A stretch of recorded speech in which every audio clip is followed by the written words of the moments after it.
বিষয়টা এখন দাঁড়ালো এমন, যিনি প্রিজাইডিং জাজ তিনি আমাদের পক্ষে রায় দিয়েছেন, অর্থাৎ অনগোয়িং যে প্রসেসটা আছে বা বর্তমান সরকার যা করতে চাচ্ছে সেটা অবৈধ ঘোষণা করা হয়েছে প্রিজাইডিং জাজের জাজমেন্ট মতো।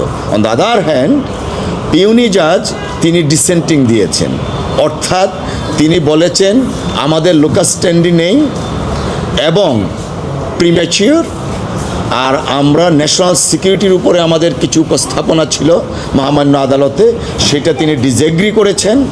আর একটা virus of law which have been challenged, আমরা যা চ্যালেঞ্জ করেছিলাম সেটার প্রতি উনি ডিসএগ্রিমেন্ট।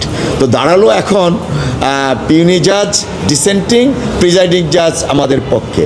তো এখন প্রসিডিউরাল ম্যাটার হচ্ছে this matter will be referred to honourable chief justice. তিনি একটা তৃতীয় বেঞ্চে পাঠাবেন, সেই বেঞ্চে আবার শুনানি হবে।